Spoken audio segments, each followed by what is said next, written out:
Welcome to another little mini video lecture from Oral and Interpersonal Communications in conjunction with our textbook, Communication Matters. We are going to talk some more about communications, unsurprisingly. And anytime that we talk about communications, we need to talk about context. And the name that that context often has is culture. I know that we toss around the word culture a lot, but it is actually a hugely important topic, and it's why we bother to talk about it at all. And it has giant impacts on culture, on communications. This is what happens when your professor has lots of coffee getting ready for a video lecture. So what is culture? So that we can determine how it affects communication so deeply. Culture are learned, so that means not innate, not genetic, nothing that comes with being human necessarily, learned, things that have to be communicated to us. Culture is learned, not innate, and culture is shared, not individual. So culture becomes any part of how we interact that is both learned and shared. It can include things, especially, like symbols. Symbols including literal symbols like signs. A stop sign, even if it didn't say the word stop on it, and also the letters are symbols, we would recognize the size and the color and the shape to mean stop. Literal signs. An orange cone that says nothing, or yellow tape that says nothing on it. These symbols are learned and shared pieces of culture that tell us something really specific. They communicate with us only because they've been learned and shared. This also includes things like images in mythology, our outfits, the gestures that we make. You know, that's a symbol. This symbol is very specific to us as a culture, and it has been learned. We didn't come out of the womb knowing how to thumbs up, and it is also shared, meaning that virtually everyone above the age of 5 in the US knows what the thumbs up is, or a high five, or the peace sign, which varies from country to country.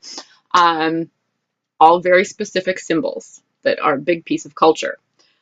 Language is another big piece of culture. Not just which language you're speaking, French, Spanish, Hindi, English. These things are literal languages that definitely are included in culture. Our culture of learned and shared languages includes the actual names of the languages, but also how we use the language. How do we pronounce things? Which accent do we have? What's our tone of voice? Are we using formal syntax? Which slang are we aware of? And to what level are we being formal? Different languages can also be used in different ways. In addition to symbols and language, values are a giant part of any culture, and they tend to be learned and shared, and they can include things like religion, but they don't have to be. They can also include things like, as a culture, do we value the individual or the group more often? How do we value our use of time? How do we believe we should be spending our time? With our family, on our studies, outside getting fresh air? These things are dictated by culture. As well are norms, which really goes along with the priorities of values. Norms, though, are sometimes a little bit less instructed and tend to be things like, what age do we get married in any given culture? Or what is our gender role? What is our parenting style? How do we park and drive, right? It's not innate. It's not individual. It tends to be that an entire city or county or state or country has not just legislated driving rules, but customs, these norms that we just automatically expect. And those things that we automatically expect tend to reveal which culture it is that we are experiencing at the moment, which symbols, languages, values, and norms that are learned and shared tend to demonstrate to us which culture we are using to communicate at that exact moment. It is more nurture and less nature. In life, for most topics, there is almost always nature and nurture, and culture often specifically refers to the nurture part. It has to be learned. It's not innate, but there are definitely some physiologies and neurobiologies that give rise to certain cultures. And we'll talk about those more in just a moment as well. But even when a certain physiology or neurobiology dictates a culture, that's really coming from a response to group reactions, right? It's not just that our friends and family who are born deaf automatically have a certain deaf culture. It's still their learned and shared response to how the rest of the world sees them and perceives them and treats them. So it's almost always more nurture than nature, even when nature is involved. Culture is almost specifically the nurture part of nurture and nature. Culture can obviously be very amazing. We've all heard fabulous things about culture, cultural celebrations, cultural diversity, all amazing things, right? We want to be able to celebrate each other and our history and find common ground and increase our ability to communicate with each other and decrease communication difficulties. If we're more willing to go out there and try different cultures and figure out how it is that everybody else is living together on the planet, that is obviously a very, very positive thing. And evolutionarily speaking, it's also really important that we have culture so that we can do pattern recognition, right? We recognize cultural patterns to try to keep ourselves safe. But what happens when this goes wrong? What if we falsely recognize a pattern that isn't really true, but now we've accidentally learned this, right? So there are some downsides to culture. Culture can become a stumbling block when it prevents us from communicating. When a particular culture is focused on fear and negativity. Wartime culture, probably not anybody's first choice of a culture in which to jump, because it tends to be inherently fear-based, because you may actually be attacked. Another problem with culture is that it can be marginalizing to some, that while emphasizing the similarities of most, then for a minority, it becomes very exclusive, and the celebration has now turned into something in which not everyone gets to partake. So it can be dangerous on that level. And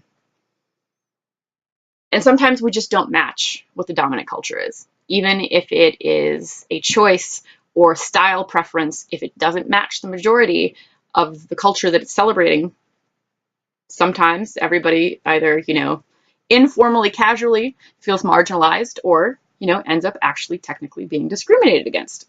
So we always have to be really careful with both sides of this culture coin. It can really embolden our communication and help us celebrate, or it can be really exclusive and accidentally ban people, or on purpose ban people from anything from rights to fruit punch that, maybe everybody should have. And the interesting thing about that is that even if we are in a dominant culture, an in-group, in one setting, in another setting, we could be in an out group. We could be the one who's excluded. Maybe we speak English but are gay, or maybe we are super well educated but we happen to be 80 years old. These different minglings of cultures that are not just our dominant culture, which come to us via three ways that we'll talk about in just a moment, are called subcultures or co-cultures. Your book likes to call them co-cultures, but in common parlance out in conversation in the world, if you hear subculture, it's the same thing as co-culture, basically. The sub tends to imply a little bit of inferiority, but I always imagined it as physical category. Here's the big category, and here are the little family tree categories coming off. So like on a tree branch, not negative subculture. But the way that we tell the difference between a majority culture and a subculture, one of a bazillion ways, in addition to analyzing power and privilege, which we'll get to in a moment, is that culture, with a big C, the dominant culture of any country, is based on ethnicity. Ethnicity is one's self-perception of ancestry or nationality. So either legal citizenship or self-perception of ancestry. You know, like identity politics, how you identify is the signifier of the biggest category of culture that the textbook would like to talk about. And it can either be directly instructed. Someone can say, hey, in this office, we definitely, well, no, that would be a subculture. In this country, we stand for the national anthem. We put our hand over our heart for the Pledge of Allegiance. That is direct instruction into culture. We give up our bus seat for grandmas, ideally. Those direct instructions can build culture, or it can be observed, even accidentally. If we even accidentally notice, hey, that song's playing again and everyone's standing up, that dominant culture can come either from direct instruction or observation, as can the co-cultures. But the difference with the co-cultures is that they're not based on ethnicity. They can be. Ethnicity can be a component of these subcultures. But more often, a co-culture can come from a shared activity, like disc golf, or Pokemon, or studying, or alternatively drinking. Any activity that people go and do together can form a co-culture. There could be a subculture of Pokemon players in Riverside Park. It can be based off of interests, things that they don't actually perform together, but that hold them in a similar thought pattern, such as science fiction, right? No one goes and does science. Well, you could do science fiction, but it's more an interest. It's not an activity per se. They're not necessarily reading science fiction together or watching science fiction together, though they could. It could be activity-based. Or being interested in vehicles, like online discussion forums, or talking with your friends about these things instead of reading the actual book to your friends. Interest-based can be just as valid as activity-based. Beliefs can form a co-culture, including religion, politics, activism, or even subsets of an academic field. When astrophysicists debate the existence of minute particles, and one believes one thing and the other believes the other thing, they have now suddenly created a co-culture, not just of physicists and things that physicists do together, but a co-culture beneath, based on their belief, not just their interests or activities, but their belief in certain particles or other particles. A co-culture can be based on age. It is not hard to imagine that every decade or generation has a little bit different take on things, depending just on when they were born. I don't think it surprises any of us to know the differences in the culture of how they handle technology or politics or religions or vocabulary. Race is a big one, especially in our country. In virtually every country, race is a giant deal. How we define race, who we let participate in which activities, the speech patterns within a racial identity. All of these things can create giant co-cultures or tiny co-cultures, all based not just on color of skin, but on self-identity and identity politics and how someone identifies and what experiences they've shared. Languages, not just the difference between English and French, but English with a Midwestern accent, English with a Southern accent, or within China, the cultural difference, the co-culture difference. They may share a giant culture of being Chinese, but there could still be bazillions of co-cultures that derive from speaking Mandarin versus speaking Cantonese. Sexuality, LGBTQ community, lots of very specific and overlapping but distinct identities, again, based not just on external definitions, but based on identity and self-perception. Gender, same.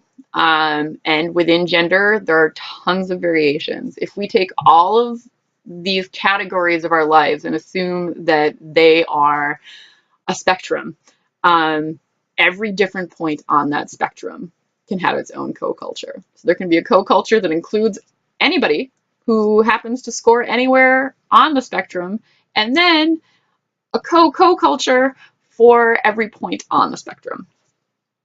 They're just never ending and overlapping in really fabulous ways. Geography is another one. It can be based on continent, country, state, county, city, side of the street, side of the train tracks, what your neighborhood name is, which apartment floor you live on. I have actually lived in an apartment building where the upper floor and lower floors had very different cultures. Um, Mostly relating to who made which sounds, and that, you know, the people upstairs kind of had no idea that the people downstairs were trying to be quiet because they never had the footsteps on their ceiling, which was someone else's floor, etc. So geography can get very specific or be very broad. Income and class are huge co-cultures, but they somewhat depend on geography. And are we talking about our current income level or the income level to which we were born and raised? Did that change over time? You're starting to see probably how all of these teeny tiny differences can all have co-cultures, so that we end up having lots in common with each other, but also differentiating ourselves a lot from each other. This both end situation with culture of it's an amazing, celebratory, awesome thing, and also sometimes it separates us from each other and it's hard to work with. And they never really end. You can imagine infinite more after this. These are ones that your book lists that we should be familiar with, but they are by no means the only ones. You feel free to list a dozen more, infinity more co-cultures than we have managed to list here. And relative to communication, they both affect and effect signals sent and received. So that means that culture tells us what we should do, and then what we actually do sends another signal. So culture is signaling to us, and we are signaling culture. There are two levels of signaling. There's some meta communication happening here. What culture communicates to us that we should do, and then what we communicate back to our culture about what we're actually performing. It includes everything from our dress to how often we wash, our diet, our posture, our gestures, which space bubble we use. Do we stand really close to each other when we talk? Do we give each other 3 feet? How long does it take us to say goodbye? Do we just say goodbye and walk away, or do we have to talk for 20 more minutes after we say goodbye? Bodily functions like sneezing. What kind of sneeze are you supposed to do in which culture? Had you better carry a hanky so you can sneeze into your hanky? Do you sneeze into your elbow? Do you sneeze into your hand? Completely culturally decided. And then what you decide about that act tells culture something else about you. Our jargon, slang, idioms, euphemisms, what brands we buy, our consumerism, how we use our money, our education, music, how empathetic we should be as listeners. So we covered a whole chapter on listening, and listening is deeply, deeply affected by culture. How responsive should we be? How close should we be standing to signal that we're listening? Which gestures indicate listening? When should I give a response? And how empathetic should my response be, or should it be direct? These things are all very, very communicative and culturally loaded. Communication from our culture tells us what we should be doing, and then what we actually perform signals something about ourselves back to the culture in which we're communicating. So I think that maybe at this point we should stop and maybe just pause and witness some cultural differences that are fabulous. I think that maybe we'll start with some things that are really fun and light and silly, even if they're not light, even if they actually are a pretty good critique of several parts of cultures with which we may or may not identify. At least they stay silly. So I want you to pause here and either go watch or watch both a video of Let It Go in American Sign Language. And I recognize that this will be unusual for some and completely par for others. Go take a look at it and turn the sound off first. I would maybe advise you to turn the sound off and watch which things the actresses, the singers, the dancers are valuing. See if you can see from their actions and behaviors and communications without the sound, what it is that that co-culture may value slightly differently from a hearing culture. And then also, I have a very silly video, if guy friends talk like girlfriends, to remind us in a very silly way that male and female culture is a giant thing in our larger American culture. So go take a look. You should pause right here. I'll count to 3, and then I'll keep going. 1, 2, 3. So now, having watched those videos, let's maybe pick up from the gendered one. What would happen if we teased one of our male friends for enacting a girly stereotype? If it wasn't part of a video, if one of our male friends did something a little bit girly and we teased him about it, what would that be doing? What culturally would we be doing? Would we just be silly? Or would we in fact be giving some kind of commentary? Would we, with our teasing, be saying, I have evaluated this about our culture and examined it, and now I'm articulating about it? Or would we in fact be letting them know what our culture expects? So a lot of the problem with humor about culture is that it becomes this last idea, that instead of truly being silly and warm, instead of actually giving examined commentary about culture, what we're really doing when we make a joke about someone's accent or color or sexuality or gender identity is really we're policing, and we're actually prompting with a smile on our face what they actually should be doing, that we are trying to instruct about what the culture expects and what they should actually be performing, which definitely implies that they're doing something wrong. So there's this careful line between policing and celebrating, where when we know someone very well, maybe we can get away with celebrating and examining and making a really articulate joke about the situation. Whereas if we're being a little too casual or don't know the situation well enough, in fact, what we might be doing is communicating to them that something about how they're interacting with culture is incorrect. And not just inappropriate, but wrong, which is a problem if we're teasing about an accent or a disability or a sexuality. And sometimes it's also just a misunderstanding. If I tried to make a joke that I would make to a friend to say my grandmother, it could go really poorly. And what that tends to be referred to as is a code switching error. Code switching explains how we sometimes interact with one co-culture and sometimes with another. And that going back and forth, but from one code to another code, is the switching. Code switching. And there are lots of amazing examples of this. And we'll actually watch some in a couple minutes. And there's a beautiful NPR blog called Code Switching Explains the World. So I'd like you to pause here, go click on the link to the NPR blog, How Code Switching Explains the World, and give it a little read. I'll count to 3 and then I'll go on. 1, 2, 3. So now that you're an expert in code switching, you can imagine how many scenarios in which this happens. That how something that is policing and disruptive in one community would be a hilarious, sweet, reflective joke in another, that we speak very differently to our grandmothers than we do to our best friends, that we speak very differently and communicate differently non-verbally as well with our postures, in addition to our vocabularies, when we're in a church versus a bonfire versus a gay club. We might speak differently to our Jewish grandmother than we do to our Black grandmother.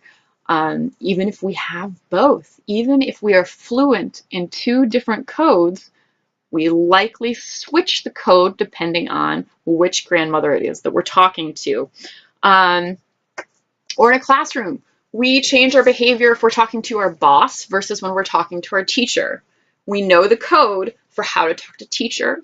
We know the code for how to talk to grandma. We know the code for how to talk to boss. And we know the code for how to talk to little kids. And we don't always use the same vocabulary. And what happens when we don't effectively code switch, either on purpose or not on purpose? What happens? So we're going to watch a very silly, slightly strongly languaged illustration of on purpose to make something funny, not switching a code. So I want you to pause here and go watch a silly failed code switch with Will Ferrell and a landlord, landlady who is actually a preschooler, as you'll go see. So I'm going to count to 3 while you go watch and pause me, and then we'll go right back. 1, 2, 3. Okay, so why was that funny? What code, into which code did Will Ferrell not switch to make that hilarious? Yeah, he didn't switch into little kid code. He did not talk to the landlady like a little kid. I also want you to know about the editing of that video that he wasn't actually swearing at a little kid. The close-ups on his face when he was swearing, little kid was not present for those. And she didn't know the code yet, so when her mom was suggesting horrible phrases to her, she had no idea. By the time she can form solid memories, she will have no memory of using a code that was inappropriate to her. And Will Ferrell was not swearing directly in her face. That was some fancy editing. But the reason it's so funny is because we would expect in America, in our state, in our Midwestern parlance, to talk to a toddler or preschooler very differently from that. And when that code switch didn't happen, it was mostly hilarious. I apologize for the strong language, but it is hard to find failed code switching without strong language, which actually brings up that strong language is a giant part of code switching. It would be horrifying to most of our grandmothers if we used the same voice to our grandmothers that we used at a bonfire with our friends. And that goes for many, many co-cultures, not just age, but words that can be reclaimed inside of a co-culture to celebrate something that's being squashed by society at large, or to take away the negative power of a particular word that can only be used inside of that affected co-culture and cannot be used by anyone else. I am sure that you can think of many of these words. They tend to be racial, or class-based, or gender-based, or ability-based. And only people within the affected co-culture get to reclaim these, because that's how reclaiming works. If someone hasn't been affected and they try to claim a word, it doesn't work. That strong language doesn't work. It's not always as funny as if we just pretend not to switch into talking to little kid mode. So let's watch one that's still silly, but is edging on a problem with a code switch. So I want you to pause right now and go watch the video of the guy who overpronounces everything.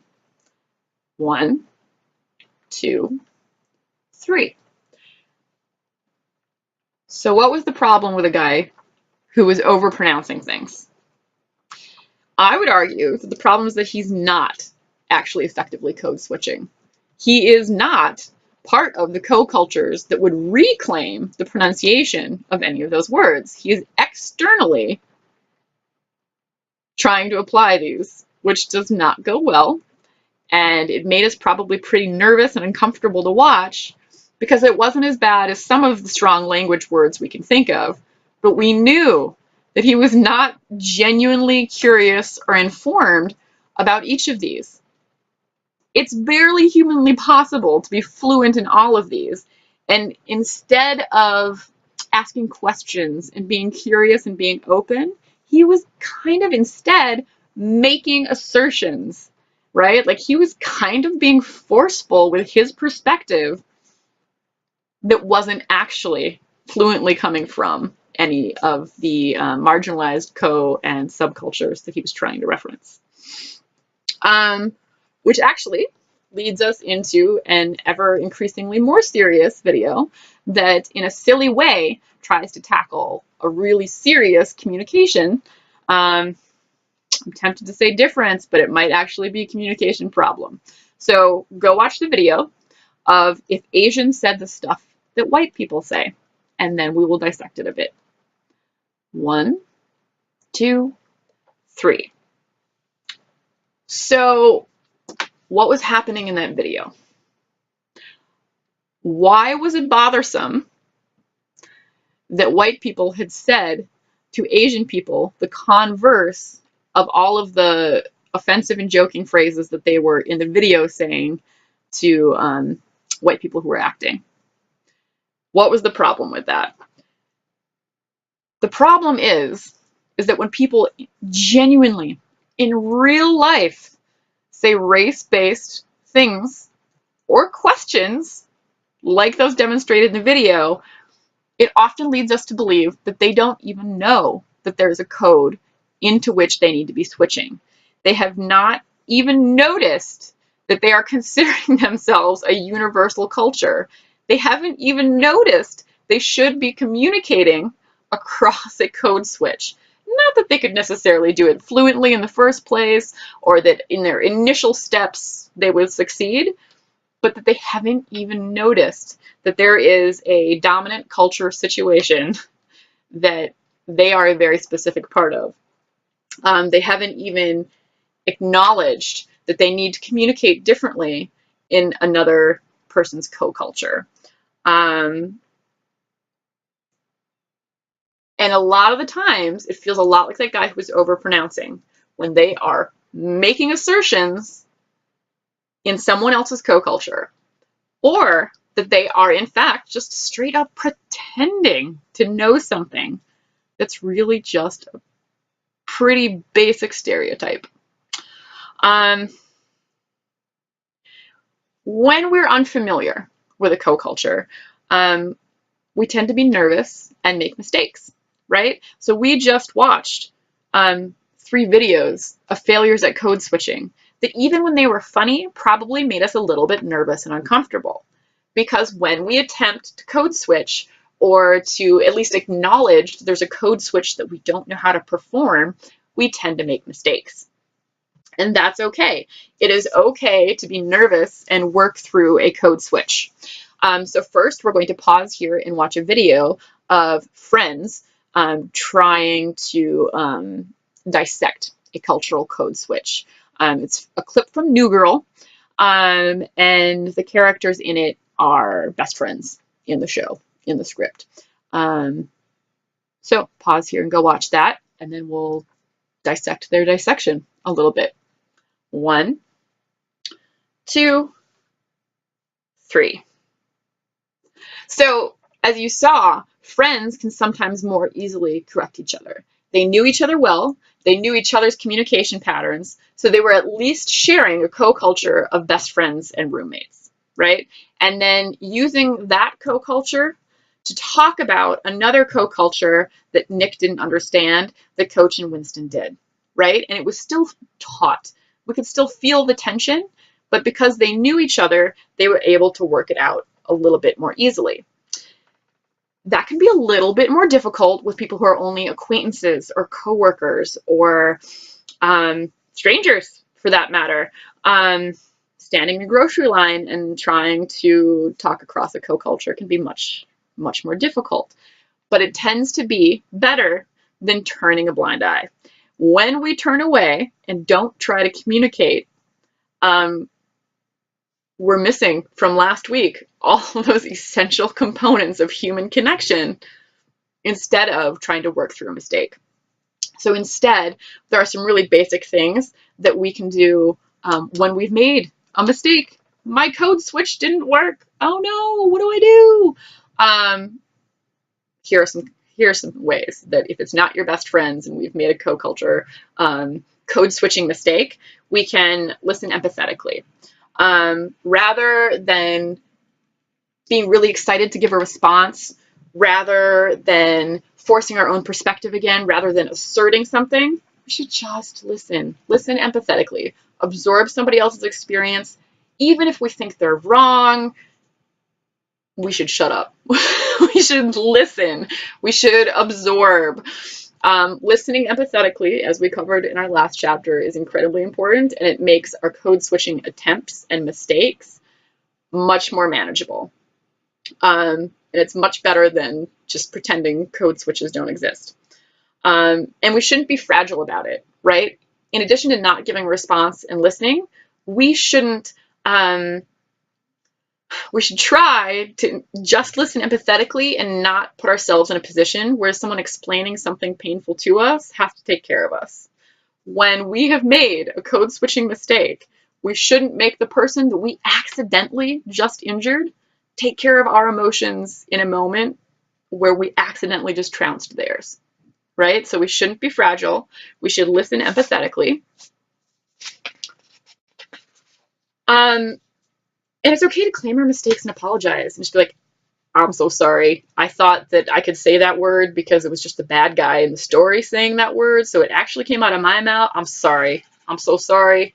And then we should stop there and just be sorry. It's okay to just be like, I biffed that.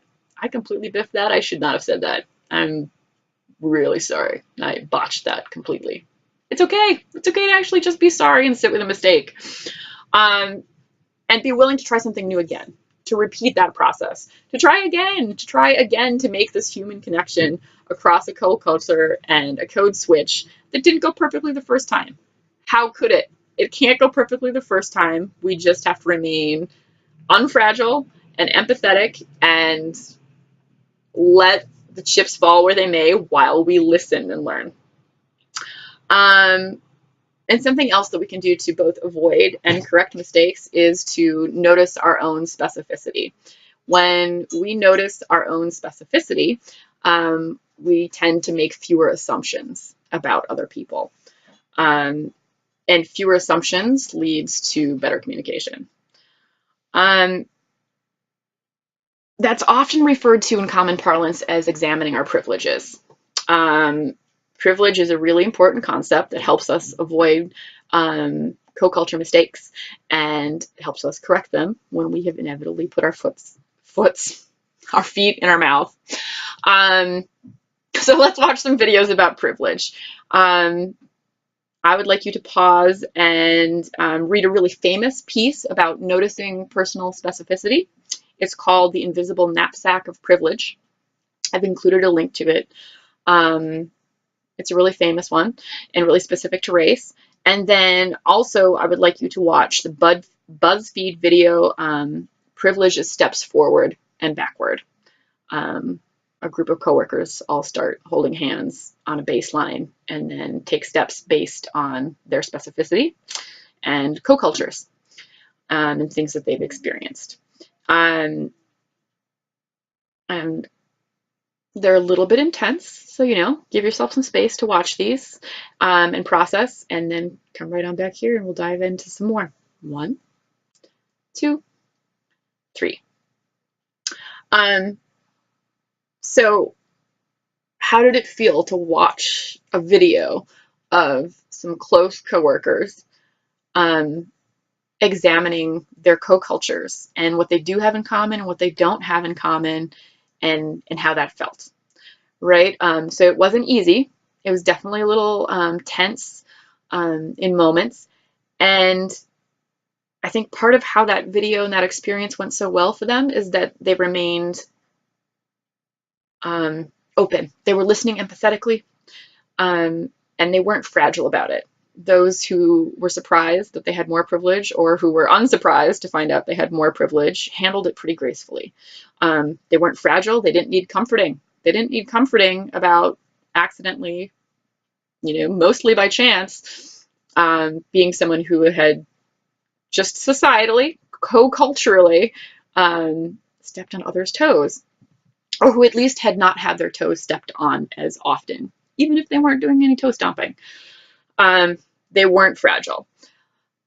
And part of why that's so important is because when we are the party who has had a co-culture or a code switch botched and stepped on, it's really nerve-wracking, really sometimes painful, and it makes people really nervous and sad and anxious to try to fix a code switch. So it's important that we all stay unfragile. So I would like us to go watch an example of that about Dacia's name. So please go watch the video about Dacia's name. I only have it in text in front of me, so I hope I'm not performing a botched code switch right now. Deeply apologize if I am. Should have given myself some phonetic pronunciation instead of just the spelling. Go watch the video and I'll count to 3. 1, 2, 3. So, as you could see, when we are the party who has had a code switch botched, it can be really, really terrifying or anger or sadness producing to think about correcting someone. So I would encourage us all to try to make graceful mistakes and apologize and listen empathetically and learn what we can so that our future code switches and co-culture communications go better than our past ones. Kind of all we can do. It's what leads us to the celebratory parts of culture, is where we can actually celebrate the things we have in common because we have successfully navigated many of the factors that we don't share. And culture affects a lot of kinds of communication. The book would like to highlight that there's a big difference between cultures that are individualistic versus collective. Do we value ourselves or the group? How often do I speak up? Whom do I prioritize in the middle of a conversation? Should I let my grandmother speak first? Should I let my child speak first? Who's prioritized in communication or practice? Not just when should we and should we not open our mouths, which is also true of high context versus low context communication. High context is being a very sensitive speaker and listener, and low context is being very direct, no beating around the bush, very abrupt by some standards. That adjective is a little bit loaded, but it's sometimes the difference between how our boss speaks to us versus how we speak to our besties. Very sensitive and thoughtful, or very abrupt, do what I say, right? Or not even commanding, but just, I feel X, instead of, well, very high context, I kind of feel Y, Z, right? So that can affect high power distance versus low power distance. The president of the United States speaking to the janitor, right? High power distance would dictate that the equality is way off, and low power distance would mean that they could just cheers a beer despite their stations in life. Your book likes to draw on masculine versus feminine. I think it's bit of a botched code switch on the part of the textbook. I think maybe it should be sensitive versus analytical without including gender in that. I know lots of females who are analytical and offend their sensitive dude friends. So you may want to rephrase that in your head. Monochronic, how we treat time, and uncertainty avoidance. Uncertainty avoidance is a big deal when we're dealing with co-cultures and code switching. Again, we're missing out on all those basic human communication factors if we don't at least attempt to work our ways around the fabulous ways in which we are different. And the book likes to remind us to be mindful, which I think is actually a pretty good gold star for the book, is to be mindful that empathetic listening, perspective taking, and not being ethnocentric. Your book has a whole page 47 survey that helps us discover if we've examined our privileges, how ethnocentric are we? Do we notice our own specificity? Are we noting the uniqueness of other co-cultures, etc.? How much is it that we think about ourselves versus others? How ethnocentric are we? On page 47.